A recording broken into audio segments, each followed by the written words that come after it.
Tanyakan kepada kesekjenan apakah kemudian itu melanggar atau tidak.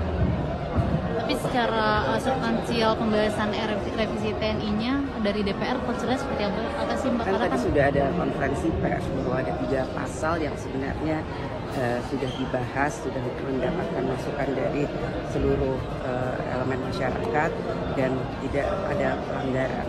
Sudah tidak ada hal yang kemudian itu melanggar hal-hal yang dicurigai akan kemudian membuat hal-hal yang kedepannya itu tercederai.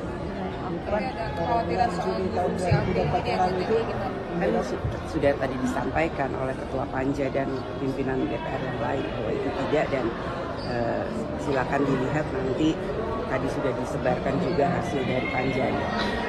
Mbak, pada bulan Juli tahun 2024 lalu diputasi bagaimana soal RUU dan RUU ini pemerintah itu dia menolak untuk revisi soal Ya itu kan sebelum kita bahas bersama, dan hasilnya seperti apa tadi kan dalam konferensi pers sudah disebarkan hasil dari Panja yang akan diputuskan.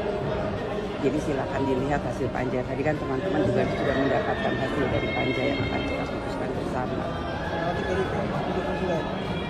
Kehadiran PDI justru untuk meluruskan jika kemudian ada hal-hal yang kemudian tidak sesuai dengan apa yang kemudian kami anggap itu tidak sesuai. Mbak Puan, ini mencuat lagi isu reshuffle kabinet Pak Prabowo dari PDIP, memandangnya seperti apa sih Mbak peluang PDIP untuk bisa gabung di kabinet Mbak?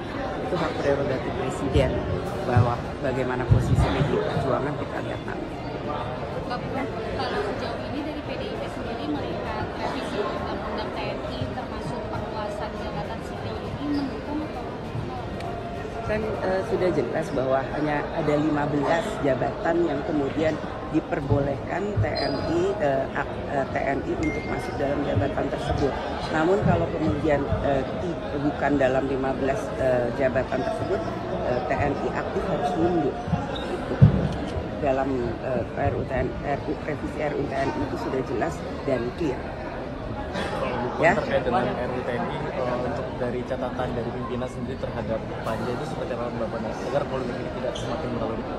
Ya, dalam kepenjelasan konferensi pers yang tadi kan harusnya sudah jelas, bahkan kemudian sudah diberikan revisi 3 pasal yang kemudian menyatakan apa saja yang direvisi dan itu tidak merubah hal-hal yang kemudian dicurigai. Nah itu nanti dalam keputusannya kita bisa lihat bersama, dan kita itu sudah mendapatkan masukan dari seluruh elemen, sudah dipanggil pihak-pihak yang kemudian harus mendapatkan masukannya dan lain-lain sebagainya. Ya.